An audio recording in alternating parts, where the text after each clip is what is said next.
Hello student, तो हमने जो है फर्स्ट चैप्टर कंप्लीट कर लिया था। तो इसके हम जो फर्स्ट चैप्टर है साइंस का क्लास 9 का, इसके क्वेश्चन आंसर देख लेते हैं।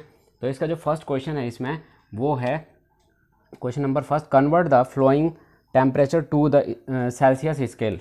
हमें जो यहाँ पे किस में कन्वर्ट करना है, सेल्सियस स्केल में। जो फ्लोइंग दे रखे हैं हमें ऑप्शन में ए और बी ये दे रखे हैं, ये किस में है, केल्विन में। और केल्विन को किससे शो करते हैं, के से, ये केल्विन है। तो ये हमारे पास कुछ यहाँ पे वैल्यूज़ दे रखी है, इनको हमें किस में कन्वर्ट करना है, सेल्सियस स्केल में कन्वर्ट करना है। तो इसके लिए हमारे पास एक क्या है, फॉर्मूला हमने लिख दिया है, इसको आप याद रखेंगे। Temperature on Kelvin scale equal to temperature on degree Celsius plus 273। इसको याद रखेंगे और इससे ये क्वेश्चन सॉल्व हो जाएंगे। तो यहाँ पे हम पार्ट ए देख लेते हैं। यहाँ पे ए, फर्स्ट का ए। तो इसमें क्या है, टेम्परेचर ऑन केल्विन स्केल कितना दिया है, 293। तो इसकी जगह हम रख देंगे यहाँ पे 293 और इक्वल टू है तो इक्वल टू टेम्परेचर ऑन, इसको मैं शॉर्ट में लिख देता हूँ, temperature on degree Celsius plus 273। ये हो गया। अब देखो जो हमारे पास निकालना क्या है, टेम्परेचर ऑन डिग्री सेल्सियस निकालना हमें। तो ये वाला जो है 273, इसको हम इक्वल टू के इधर लाएंगे। जब ये इधर आएगा तो या इक्वल टू के चाहे इस तरफ ले जाओ उस तरफ हो जाओ, सिंबल चेंज हो जाते हैं। तो यहाँ प्लस में इधर आके माइनस में हो जाएगा। तो देखो 293 minus 273 equal to temperature on degree Celsius. अब आपको कुछ नहीं करना है यहाँ पे, इसके बाद आपको क्या करना है, इसको माइनस कर देना है। तो 293 माइनस 273, 3 में से 3 गया तो कितना बचेगा, 0, और 9 में से 7 तो बचा 2, 2/2, 2 से 2 0, कुछ नहीं। तो ये कितना आ गया, 20 आ गया। तो ये हमारे पास आ जाएगा 20 डिग्री सेल्सियस। तो टेम्परेचर ऑन डिग्री सेल्सियस कितना हो गया, 20 हो गया। ये इसका क्या है, आंसर हो गया। बिल्कुल सेम क्या है, आपको बी भी निकालना है, इसको आप खुद निकाल लेंगे, इसको सॉल्व कर देंगे। नहीं आएगा तो आप, मैं दोबारा कर दूंगा, इसको कोई दिक्कत नहीं है। इस टाइप के अपने आप भी कई और क्वेश्चन बना के कर सकते हो, लेकिन आपको क्या है, ये फॉर्मूला याद रखना, इससे ये क्वेश्चन सॉल्व हो जाएगा। अब हमारे पास जो सेकंड क्वेश्चन है वो है, convert the following temperature to the Kelvin scale. अब इससे पहले हमने किस में कन्वर्ट करा था, सेल्सियस में, और अब हमें किस में कन्वर्ट करना है, केल्विन में। और हमें वैल्यू किस में दी है, ये दी है डिग्री सेल्सियस में। ए में 25 डिग्री सेल्सियस, बी में 373 डिग्री सेल्सियस। और हमारे पास जो फॉर्मूला वो सेम है जो हमारा पहले था, इसको आपको याद रखना है। Temperature on Kelvin scale equal to temperature on degree Celsius plus 273। ये याद रखना। कभी लास्ट टाइम कुछ बच्चों ने क्या करा, 270 की जगह 373 लिख दिया था। तो इसको याद रखना है, ये क्या है, temperature on degree Celsius plus 273। तो यहाँ पे देख लो हमारे पास क्या निकालना हमें, इसको मैं शॉर्ट में लिख देता हूँ, आंसर किसका, ए का। और यहाँ पे देखो temperature on Kelvin scale equal to temperature on degree Celsius. इसकी जगह वैल्यू रखनी है, ये इसकी वैल्यू कितनी है, 25 डिग्री सेल्सियस। ए में कितने दिया, 25 डिग्री सेल्सियस। तो यहाँ पे 25 लिख दो, प्लस हमारे पास क्या दिया है, 273। अब आपको कुछ नहीं करना, इसको क्या करना है, ऐड कर देना है।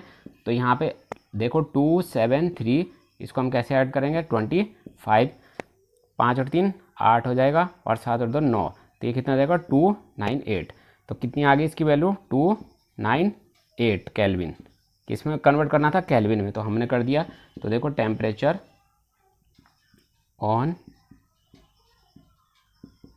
केल्विन स्केल इक्वल टू कितना हो गया, 298 केल्विन। अब ऐसे ही सेम क्या करना है, कौन सा करना है, बी पार्ट। तो बी पार्ट में क्या है, यहाँ पे देखो टेम्परेचर ऑन, इसको शॉर्ट में लिख दे रहे, temperature on Kelvin scale equal to क्या है, temperature on degree Celsius plus 273।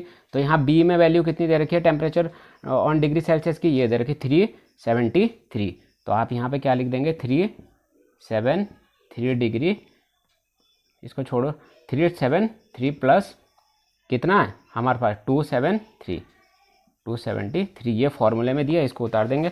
फिर हमें यहाँ पे भी क्या करना है, इसको ऐड कर देना है 273 373 3 और 3 6 7 और 7 14 का 4 और 5 और 1 6, तो ये कितना आ गया 646। तो temperature on Kelvin scale equal to कितना आ गया 646 केल्विन। तो ये इसका आंसर हो गया। तो दोनों ए और बी सॉल्व हो गया। इस टाइप का आप और भी क्वेश्चन सॉल्व कर सकते हैं इस फॉर्मूले पे। ये एग्जाम में पूछे जाते हैं, आपके चाहे हाफ ईयरली एग्जाम होंगे, फाइनल एग्जाम होंगे, उनमें इनमें से एक आधा क्वेश्चन जरूर रहता है। इसको आप अच्छे से कर लेंगे और अगर कहीं से नहीं समझ आता तो हम उसको दोबारा करा देंगे। तो यहाँ पे हम देखते हैं कौन सा क्वेश्चन नंबर 3 है। Give reason for the following observation. जो फॉलोइंग ऑब्जर्वेशन है उनके हमें क्या देने हैं, रीजंस देने हैं। तो पहला इसमें हमारे पास है ए पार्ट में हम देखते हैं naphthalene balls disappear with time without leaving any solid. यानी जो क्या है ये डिसअपियर हो जाती है और विदाउट लिविंग एनी सॉलिड। तो इसका हम आंसर देख लेते हैं। Naphthalene is a volatile solid organic compound which can undergo sublimation. और सब्लिमेशन हमने चैप्टर में पढ़ाया भी, आप उसको दोबारा से उस वीडियो को देखें अच्छे से तो आपको अच्छे से समझ में आ जाएगा। ये क्या होता है, change from solid state directly into vapour, यानी डायरेक्टली सॉलिड से गैस में या वेपर में कन्वर्ट हो जाता है। The solid naphthalene balls keep subliming slowly keep changing into vapour slowly. तो ये क्या होता है कि वेपर में धीरे धीरे कन्वर्ट होता रहता है। And after certain time the naphthalene ball sublime completely forming naphthalene vapours which go into air. और ये क्या होता है, कंप्लीटली किस में, नेफेंथलिन वेपर में कन्वर्ट हो जाता है और वो क्या है किस में, हवा में, एयर में चला जाता है। And hence they disappear without leaving any solid residue, यानी कोई भी अवशेष उसमें नहीं रहता है, डिसअपियर हो जाता है। और नेफेंथलिन आपको पता ही है क्या होते हैं, छोटी छोटी बॉल्स होती हैं जो कपूर आपने देखा होगा कपड़ों में, हम अलमारियों वगैरह में भी रखते हैं। तो वो क्या हो जाता है, धीरे धीरे अपना आप ही क्या है वेपर में कन्वर्ट होता है और वो डिसअपियर हो जाता है। तो ये इसके क्या है रीज़न से, इसको आप पढ़ लेंगे, याद कर लेंगे अच्छे से। फिर हम नेक्स्ट बी देखते हैं। अब हमारे पास 3 का है बी यहाँ पे, तो बी भी देख लेते हैं क्या बोल रही है। Give reason for the flowing observation, यानी फॉलोइंग जो ऑब्जर्वेशन है उसके क्या देने हैं, रीजंस देने हैं। तो ए तो हमने कर दिया, इसका बी पार्ट देख लेते हैं क्या बोल रहा है। इसमें क्वेश्चन है we can get the smell of perfume sitting several metres away, यानी जो हमारे जो परफ्यूम होती है उसकी स्मेल को हम क्या है कुछ मीटर्स के दायरे में उसको क्या कर सकते हैं, स्मेल उसको सूंघ सकते हैं। तो इसके हमें क्या बताना है, ऑब्जर्वेशन बताना है, इसके कारण बताने हैं। तो हमारे पास देखो आंसर 3 का बी का आंसर क्या है, we can get the smell of perfume sitting several metres away due to the diffusion of perfume vapours into air, this can be explained as flow. यानी कि जो क्या है परफ्यूम का जो डिफ्यूज़न है उसके कारण वो क्या है हवा में उसका डिफ्यूज़न हो जाता है, तो वो क्या है एक्सप्लेन्ड एज फॉलोज। तो देखो यहाँ पे क्या बोला, परफ्यूम इज़ वॉलेटाइल लिक्विड। ये क्या है, वॉलेटाइल लिक्विड है। परफ्यूम क्या होता है, वॉलेटाइल लिक्विड होता है। फिर देखो ban liquid perfume is applied by a person, जब किसी पर्सन के द्वारा उसको अप्लाइड किया जाता है या आप जब परफ्यूम डालते हो शर्ट वगैरह में, it quickly change into vapours, ये बहुत जल्दी किस में कन्वर्ट हो जाता है, चेंज हो जाता है वेपर्स में या गैस में।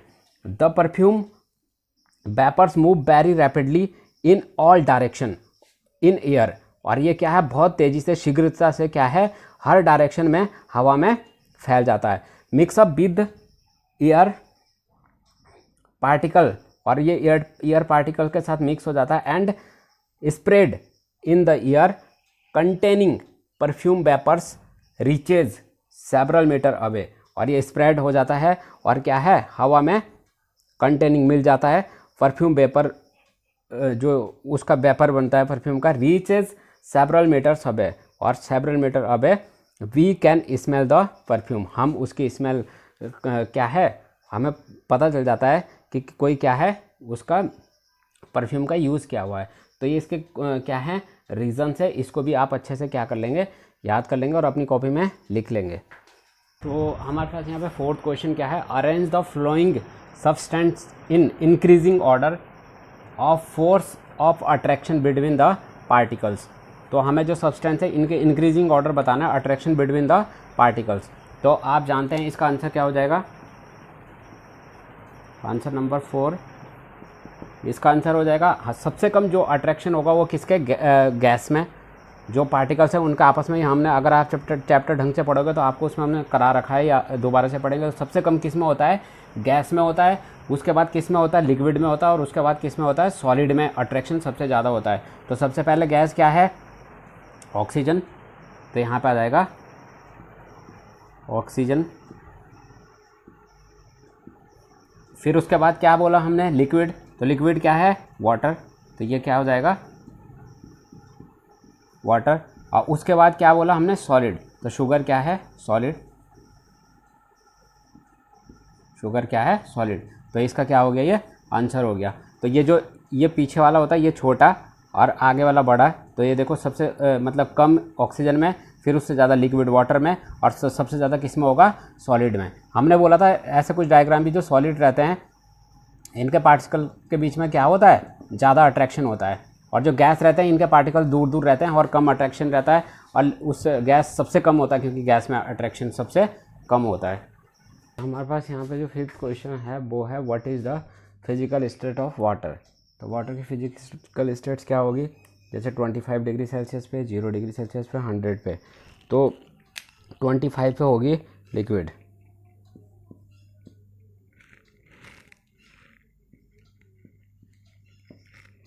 फिर 0 डिग्री सेल्सियस,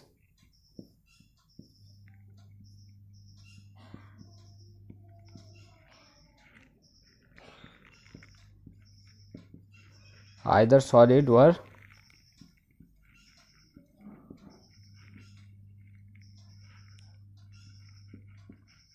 लिक्विड। फिर 100 डिग्री पे क्या होगी,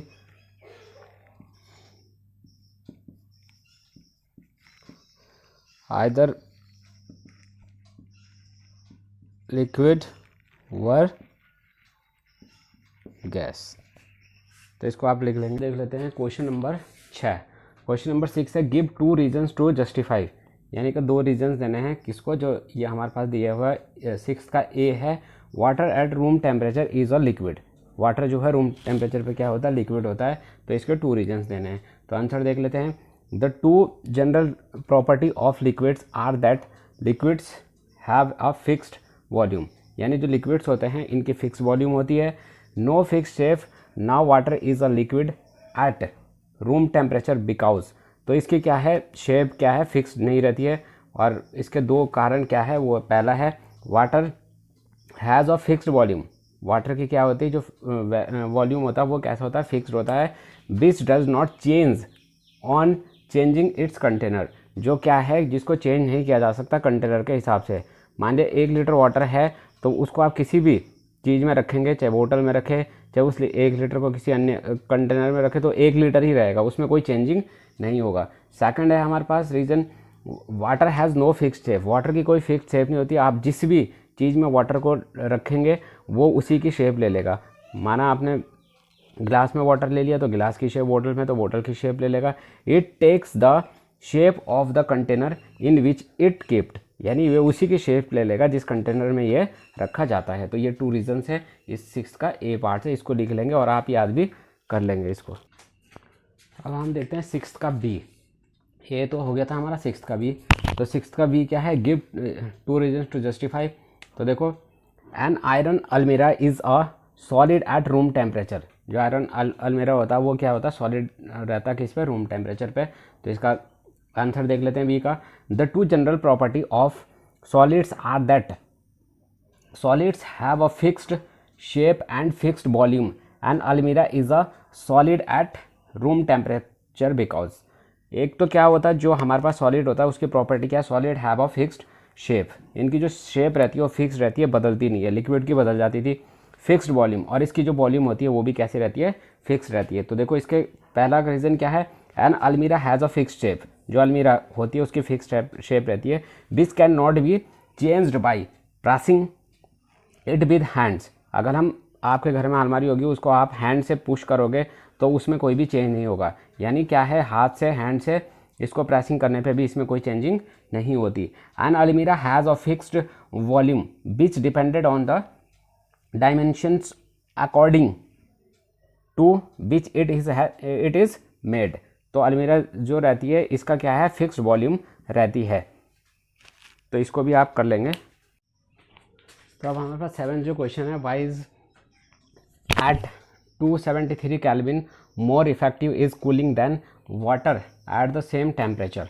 तो ये क्वेश्चन नंबर हमारा 7 है, इसको देख लेते हैं। First of all please note that the temperature of 273 Kelvin is equal to 0 degree Celsius and it is the melting point of ice from water at the same temperature. Another point to be noted is that the latent heat of melting of ice, fusion of ice, is 3.34 into 10 to the power 5 joules per kilogram. ये latent heat होती है। Now ice at 273 Kelvin or 0 degree Celsius is more effective in cooling a substance than water at the same temperature of 273 Kelvin because for melting each kilogram of ice takes 3.34 into 10 to the power 5 joules of its latent heat from that substance and hence cools the substance more effectively. The other hand, water at the same temperature of 273 Kelvin or 0 degree Celsius cannot take away any such latent heat from same temperature from the substance and hence does not cool it more effectively. तो ये latent heat वगैरह मैंने पहले chapter में सब clear करा हुआ, उसको आप पढ़ेंगे तो आपको समझ में आ जाएगा, बाकी आप इसको लिख लेंगे। अब हमारे पास 8 क्वेश्चन है, what produce more severe burn boiling water or steam. तो जो स्टीम और बॉइलिंग वाटर है उससे जो बर्न होता है, क्योंकि स्टीम से कैसा होता है, आपने देखा होगा थोड़ा सा ज़्यादा, अगर आपको स्टीम वगैरह कहीं पानी उबलता हो उस पर हाथ लग जाए ऊपर तो स्टीम से ज़्यादा जलन होती है। तो देखो यहाँ पे क्या है answer, when water changed into steam at its boiling point it absorb latent heat. क्या होती है इसमें, लेटेंट हीट एब्जॉर्ब करता है वेपोरेशन के लिए, विच इज़ कितनी होती है 22.5 into 10 to the power 5 joule per kilogram. ये लेटेंट हीट अलग हो जाती है थोड़ा किसमें, स्टीम में। This means that steam at 100 degree Celsius contains much more heat in the form of latent heat than boiling water at the same temperature of 100 degree Celsius. So when steam fall on our skin and condenses off from water, it gives out 22.5 into 10 to the power 5 joules per kilogram of more heat than boiling water at same temperature. Since steam gives out much more heat than, इसलिए क्या है वो ज़्यादा heat देती है, boiling water it cause more severe burns. तो ये latent heat भी हम बता चुके हैं। अब ये इस क्वेश्चन को आप कर लेंगे और अपनी कॉपी में लिख लेंगे। और अब हम देखते हैं इस चैप्टर का लास्ट क्वेश्चन है 9 क्वेश्चन। तो 9 क्वेश्चन में यहाँ पे दे रखा है एक डायग्राम, ये बना हुआ आपकी किताब में भी होगा, आप बुक्स में इसको देख सकते हैं। Name ABCDE and F in the following diagram showing change in its states. तो ये डायग्राम होगा, ऐसे होगा। तो इसमें हमें बताना A क्या है, B क्या है, D क्या है, E क्या है, ये वाला। तो देखो A यहाँ पे क्या है, आंसर मैंने यहाँ लिख दी क्योंकि नीचे जगह नहीं थी। तो यहाँ A क्या है, मेल्टिंग है, क्योंकि इसमें क्या हो रहा है, A सॉलिड से किस में कन्वर्ट हो रहा है, लिक्विड में, सॉलिड से लिक्विड में, तो ये मेल्टिंग हो जाएगा। फिर देखो B क्या है, B हो रहा लिक्विड से गैस में, लिक्विड से गैस में, तो वेपोराइजेशन होगा। फिर देखो सी क्या है, यह है कंडेंसेशन, गैस से लिक्विड में, गैस से लिक्विड में, वापस इधर का तीर है गैस से लिक्विड में, तो ये क्या हो जाएगा कंडेंसेशन। फिर देखो डी क्या है, ये लिक्विड से सॉलिड में, तो लिक्विड से सॉलिड जब आप जो है पानी से बर्फ़ बनेगा तो क्या होगा, फ्रीजिंग हो जाएगा, तो ये लिक्विड से सॉलिड में। फिर आता हमारे पास ई देखो यहाँ पे सॉलिड से डायरेक्ट किस में, गैस में, तो ये क्या हो जाएगा सब्लिमेशन। इसमें क्या, increasing heat and decrease pressure. फिर यहाँ पे देखो F, decrease heat and increasing pressure, तो ये भी क्या हो जाएगा, सब्लिमेशन हो जाएगा। तो डायग्राम में देख के आप इसको आंसर लिख सकते हैं, तो आंसर मैंने यहाँ लिख दिया, इसको नोट कर लेंगे। बाकी आप जो है इसके, क्योंकि क्वेश्चन अब जो है लगभग सारे हो चुके हैं और आप इन क्वेश्चन को अच्छे से कर लेंगे और इनको अपने नोटबुक में लिख के मेरे को व्हाट्सएप पे भेजेंगे।